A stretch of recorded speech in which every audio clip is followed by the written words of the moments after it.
আত্মীয়তার সম্পর্ক এটা দুনিয়ার কোনো সম্পর্ক নয়। দুনিয়াতে তুমি আসার পরে দেখো, বাপ আর মায়ের মাধ্যমে দুনিয়ায় আসছো, বাবাকে স্নেহ করতে হবে, বাবাকে ভালোবাসতে হবে, সম্মান করতে হবে, মাকে সম্মান করতে হবে, এটা বুঝো না। না, এর চেয়েও আরো বড় কথা হচ্ছে, তুমি দুনিয়াতে আসার মাধ্যম হিসাবে নয়, আমি আল্লাহ তোমাকে সৃষ্টি করার আগে শত শত কোটি কোটি বছর আগে তোমার এই আত্মীয়তার সম্পর্ক সৃষ্টি করেছি। আল্লাহর হাবিব সাল্লাল্লাহু আলাইহি ওয়াসাল্লাম বলেন, আর রহমু মুআল্লাকাতুন বিল আরশি, আত্মীয়তার সম্পর্ক এটা আরশের মধ্যে লটকানো অবস্থায় আছে, আরশের মধ্যে দণ্ডবান অবস্থায় আছে, আর সব সময় বলতে থাকে, মান ওয়াসালানি ওয়াসালাহুল্লাহ, যে ব্যক্তি দুনিয়াতে যাওয়ার পর আত্মীয়তার সম্পর্ক রক্ষা করে আমাকে ঠিক রাখে, আল্লাহ তুমি তাকে ঠিক রাখো। ওয়ামান কথা আনি কথা আল্লাহ, আর যে ব্যক্তি দুনিয়াতে যাওয়ার পর আমার সম্পর্ক ঠিক রাখে না, আত্মীয়তার সম্পর্ক ঠিক রাখে না, আল্লাহ তুমি তার সম্পর্ক ঠিক রাখিও না, তারেও তুমি ওইভাবে ছিন্ন ভিন্ন করে দাও। নাউজুবিল্লাহ। আমাদের সমাজে শান্তি বিনষ্ট করার একমাত্র মাধ্যম হচ্ছে এই একটা মাধ্যম। কি কন? ঘরে ঘরে অশান্তি, ভাইয়ে ভাইয়ে অশান্তি, দাঙ্গা হাঙ্গামা, চাচা ভাস্তের সঙ্গে মিল নাই, ভাতিজা চাচার সঙ্গে মিল নাই, খালা ফুপুর সঙ্গে মিল নাই, হ্যাঁ, আত্মীয়তার সম্পর্কের কোনো ধরা ছোঁয়া নাই। কেন? স্বার্থ। কিসের কারণে? স্বার্থের কারণে। ফুপুর সঙ্গে সম্পর্ক রাখলে যদি আবার সম্পদ চায়, চাচার সঙ্গে সম্পর্ক রাখলে বাপে যে জুলুম করে ভালো জমিটা নিছে, এই জমি তো আমার ভাগে থাকবে না। এই জন্য এখন ভাইয়ে ভাইয়ের সম্পর্ক রাখতে চায় না, চাচা ভাতিজায় সম্পর্ক রাখতে চায় না। হ্যাঁ, ভাইয়ে ভাইয়ের সম্পর্ক না থাকার কারণে সমাজে আমাদের ঘরে অশান্তি ঢুকে যায়, অশান্তি ঢুকে যায়, নিজের অজান্তেই অশান্তিতে পড়ে যায়। সহজ কথা, আপনি এলাকার যত মানুষ দেখেন, যত বন্ধু বান্ধব দেখেন, তারা কি আপনার কুলে পিঠে করে মানুষ করছে? তারা আপনার খাওয়া আপনার মুখে তুলে দিছে? আপনি যখন ছোট ছিলেন, আপনার বোন, আপনার বড় বোন আপনাকে কুলে পিঠে নিয়ে মানুষ করছে। আপনার পায়খানা মলমূত্র সে তার শরীরে বহন করছে, সে পরিষ্কার করছে। এই বোন আপনাকে যতটা ভালোবাসবে, এই ভাই আপনাকে যতটা ভালোবাসবে, দুনিয়ায় যত মানুষ দেখেন, যত বন্ধু দেখেন, আর যত বল্টু দেখেন, তারা আপনাকে এই পরিমাণ ভালোবাসবে না। তারা আপনাকে এখন মনে হচ্ছে, আরে বন্ধু না থাকলে তো আমার অবস্থা খারাপ ছিল, সে আমার পাশে দাঁড়াইতো না, আমার চাচা আমাকে জুলুম করতো, আমার ভাতিজা আমার উপর অন্যায় করতো, আমার ভাই আমাকে জুলুম করতো। আরে তুমি বুঝতেছো না, অন্যের কথায় নিজের মধ্যে ফাটল সৃষ্টি করছো, এর মাধ্যমে একটা সময় তোমার উপর নিজের অজান্তেই অশান্তি চলে আসবে, আর ওই দূরের মানুষগুলো তোমাকে নিয়ে ফায়দা হাসিল করবে, তোমাকে নিয়ে তামসা করবে, খেলা করবে। তাই আল্লাহ তাআলা মানব সৃষ্টির আগেই বলে দিয়েছেন, দুনিয়াতে শান্তি পেতে হলে আত্মীয়তার সম্পর্ক তোমাকে রক্ষা করতে হবে। কি করতে হবে? রক্ষা করতে হবে। আফসোস, বড় আফসোস, এই দুনিয়ার মানুষগুলো চাই না আমার ভাই একটু ভালো হোক, আমার ভাতিজা একটু ভালো হোক, আরে ভালো একটা পজিশনে সে যাক, এটা চাই না। কেন? সে যদি ভালো পজিশনে যায়, আগামীতে তো আমার জন্য গলার কাটা হয়ে দাঁড়াবে। কি বলেন? এটা আমাদের বুঝ, কিন্তু আল্লাহ বলে না না না না রে, আরে বুকা, তুই যদি তোর ভাইকে সহযোগিতা করস, তুই যদি তোর বোনকে সহযোগিতা করস, তুই যদি তোর ভাতিজাকে আগে বাড়ানোর পথে তুই সহযোগিতা করস, এই ভাইটা যদি ভালো মানুষ হয়, এর সম্পর্ক যদি আল্লাহর সাথে হয়, এ যদি দিন শরীয়ত বুঝে, তোর কোনো ক্ষতি করবে না, বরঞ্চ তোর লাভ করবে। তোর কি করবে? লাভ করবে। তাই আল্লাহ বলেন যে আত্মীয়তার সম্পর্ক খুব গুরুত্ব, খুব গুরুত্ব।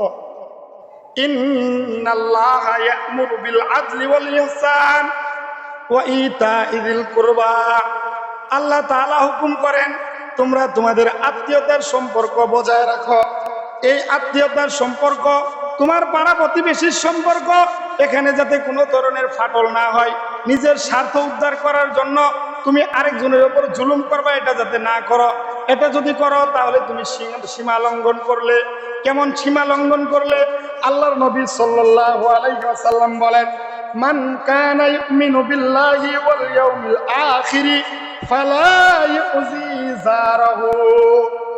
ওই ব্যক্তি যে আল্লাহর উপর বিশ্বাস রাখে, আল্লাহর উপর ঈমান আনে, যে মুসলিম বলে নিজেকে দাবি করে, সে কখনো পশ্চিমকালেও তার প্রতিবেশীকে কষ্ট দিতে পারে না, তার আত্মীয়কে কষ্ট দিতে পারে না, তার ভাইয়ের সম্পদ সে অন্যায়ভাবে দখল করতে পারে না, ভাইয়ে ভাইয়ে ফাটল সৃষ্টি করতে পারে না। কেন? সে তো আল্লাহকে ভালোবাসে, সে তো দিন শরীয়তকে ভালোবাসে। কি বলেন? আমাদের অবস্থা কয়গুলো পরে রাখ, কে শুনে ধর্মের কাহিনী, এগুলো পরে রাখ, দিন ধর্ম নামাজ কালাম এগুলো করতে হবে। ওই এক ভাই বললো হুজুরের বয়ান শুন, হ্যাঁ হুজুরের বয়ান শুন, মানে শুনে যা, আমল করা লাগবে কিনা জানি না, আপনারা কিছু মনে করেন, হ্যাঁ মানে আমি বয়ান আমার মতো করে যাবো, আপনারা শুনে যাবেন। ওই মসজিদে আসছি, এটা ট্রেডিশনাল ইসলাম, বুঝছেন? কি ট্রেডিশনাল মানে আমার বাপেরা দেখছি জুমার দিন আসছে, হুজুরের কথা বলছে শুনছে, আমিও আসি, আমার ছেলেও আসবে, হ্যাঁ জুমার দিন আসবো, বসবো আর শুনবো, চলে যাব। এগুলো আমাদের বাস্তব জীবনে, আমাদের বাস্তবে আমরা প্রয়োগ করব না, না করলে দুষ্কার ক্ষতিকার। হ্যাঁ আমাদের সমাজে একটা কথা বলে, আগুন খাবে আংরা পায়খানা করবে, হাঁকবে, নাকি কন? আগুন খাবে আংরা হাঁকবা, আমার দোষ কি? কি কন?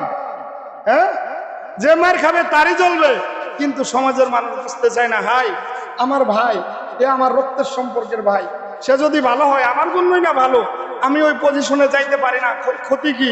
আল্লাহ তারে আরো বাড়ায় দেখ, একটা সময় সে হয়তো আমার পাশে দাঁড়াবে, একটা সময় তার কারণে আমার উন্নতি সাধিত হবে।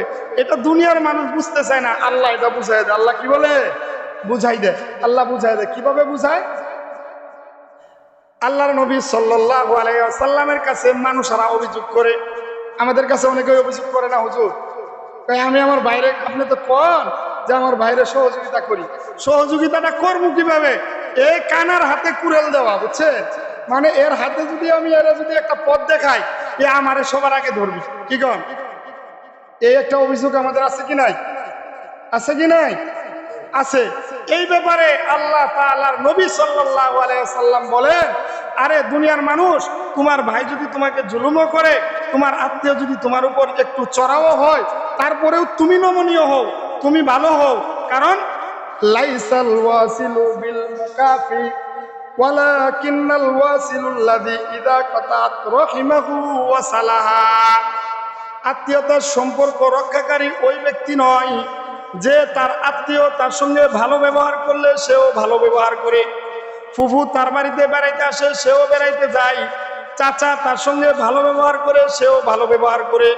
আসলে এই ব্যক্তি আত্মীয়তার সম্পর্ক রক্ষাকারী ব্যক্তি নয়, বরঞ্চ আত্মীয়তার সম্পর্ক রক্ষাকারী ব্যক্তি তো ওই যে তার আত্মীয় তার সঙ্গে সম্পর্ক রাখতে চায় না, তার উপর জুলুম করে, তাকে ভালো মতন দাওয়াত করে না, কিন্তু তারপরেও এই ব্যক্তিটা নিজের থেকেই আগ বাড়িয়ে, নিজের থেকেই গিয়ে গিয়ে আত্মীয়দের সম্পর্কের খবর নেয়। সে হচ্ছে আত্মীয়তার সম্পর্ক রক্ষাকারী। আর তার জন্যই আল্লাহর নবী সাল্লাল্লাহু আলাইহি সাল্লাম অন্য হাদিসে বলেন, ইয়া আইয়ুহান নাস, ও দুনিয়ার মানব সম্প্রদায়, আফসুস সালাম, একে অপরে বেশি বেশি সালাম দাও, ওয়া আতইমুত তাআম, সুযোগ হইলেই খানা খাওয়াও, সুযোগ হইলেই মানুষদেরকে খানা বিলাও, ওয়াসিলুল আরহাম, এবং আত্মীয়তার সম্পর্ক রক্ষা করো। আত্মীয়তার সঙ্গে সম্পর্ক কেটে রেহমি করিও না, আত্মীয়তা ভেঙে দিও না, আত্মীয়তার সম্পর্ক রক্ষা করো। ওয়াসাল্লু বিল্লাইলি ওয়ান নাসু নিয়াম, এবং এমন সময় নামাজ আদায় করো যে সময় মানুষেরা ঘুমে থাকে, মানুষেরা নিদ্রামগ্ন থাকে। এই চারটা কাজ যদি তুমি করতে পারো, চারটা কাজ তুমি করবা, আল্লাহ তাআলা তোমাকে আল্লাহর জিম্মায় জান্নাতে দাখিল করিয়ে দেবেন। চারটি কাজ হচ্ছে কি কি? যেই কাজ করলে আল্লাহ বলেন, তাদখুলু বিল জান্নাতি তাদখুলুনাল জান্নাতা বিসালাম। কোনো মানুষ যদি, কোনো ব্যক্তি যদি দুনিয়াতে চারটি কাজ করতে পারে, যেই কাজগুলো সে করবে এর মাধ্যমে আখিরাতে আল্লাহ তাআলা তাকে চিরস্থায়ী জান্নাতের বাসিন্দা বানিয়ে দেবে। শুধু বাসিন্দা বানাবে তাই নয়, আল্লাহ বলবেন জান্নাতে থাকো, শান্তির সঙ্গে থাকো, জান্নাতে থাকো, সুখে থাকো। জান্নাত আহ্বান করবে, আসো আমার কাছে আসো। এই চারটি কাজ হচ্ছে পরিচিত অপরিচিত যাকেই যখন দেখা হবে সালাম দিতে হবে, আসসালামু আলাইকুম ওয়া রাহমাতুল্লাহ। আর সুযোগ হলেই খানা খাওয়ানোর ব্যবস্থা করতে হবে, খানা এটার প্রচলন ঘটাইতে হবে। নিজ আত্মীয়, দূর আত্মীয়, পাড়া প্রতিবেশী তাদেরকে খানা খাওয়াতে হবে, নিজেও খাওয়াবো, অন্যেরটাও দাওয়াত করলে আমরা খেতে যাব। আর তৃতীয়ত কাজ হচ্ছে যে আমরা আত্মীয়তার সম্পর্ক রক্ষা করব, আত্মীয়তার সম্পর্কের মধ্যে কোনো ফাটল সৃষ্টি করব না। আর চতুর্থ নাম্বার কাজ হচ্ছে নামাজ কায়েম করব। নামাজ ফরজ তো পড়বই, সুন্নত ওয়াজিব তো পড়বই, সঙ্গে সঙ্গে আমরা ওই সময় নামাজ পড়ব যখন মানুষেরা গাফেল অবস্থায় থাকে, মানুষেরা ঘুমিয়ে যায়। আল্লাহর নবী সাল্লাল্লাহু আলাইহি ওয়াসাল্লাম বলেন, কোন ব্যক্তি এই চারটি কাজ করতে পারলে তাদখুলুনাল জান্নাতা বিসালাম, আল্লাহ তাআলা তাকে শান্তির সঙ্গে, আল্লাহ তাআলা তাকে সালামতির সঙ্গে জান্নাতে ঢুকিয়ে দিবেন। বলেন সুবহানাল্লাহ। আল্লাহ তাআলা আমাদেরকে বুঝার মানার তৌফিক দান করুন। কি বলেন? হ্যাঁ, আমি যে আলোচনা করলাম আপনারা বুঝছেন? কি বুঝছেন?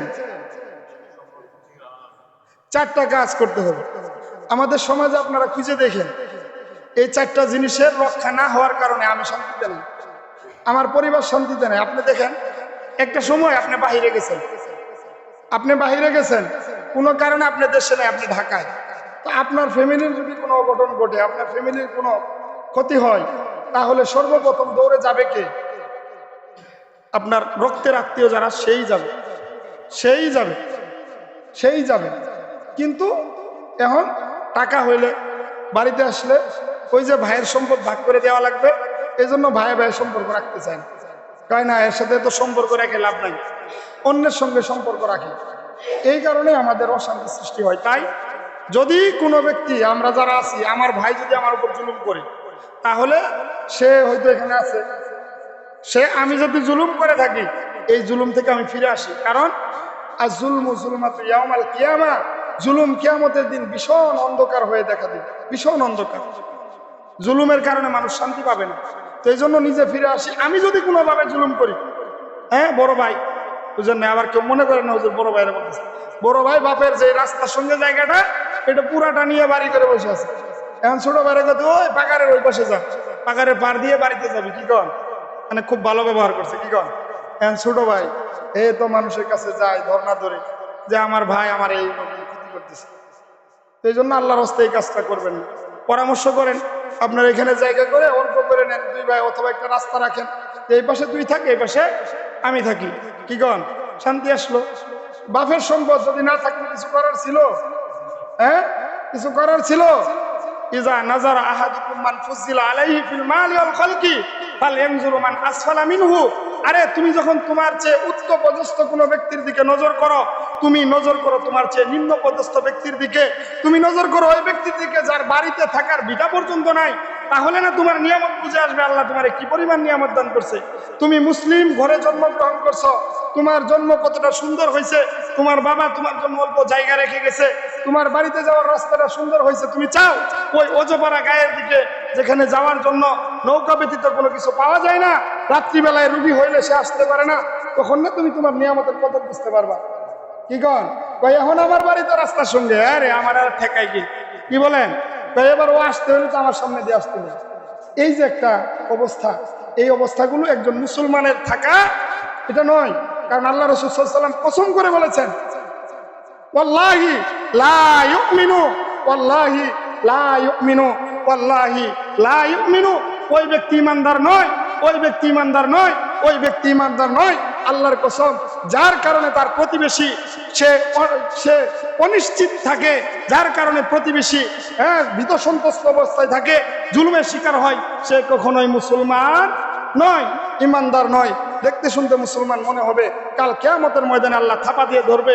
আরে তোর কারণে তোর প্রতিবেশী অন্যায়ভাবে, তোর শক্তি ছিল বেশি, সন্তান ছিল বেশি, রাস্তার সঙ্গে বাড়ি ছিল, তোর কারণে তোর প্রতিবেশীরা বাড়িতে যাইতে পারে নাই, তোর কারণে তোর প্রতিবেশীর এই ক্ষতি হয়েছে, এই আল্লাহ তাআলা ধরবে। যতই আমরা দাবি করি কাজ হবে না।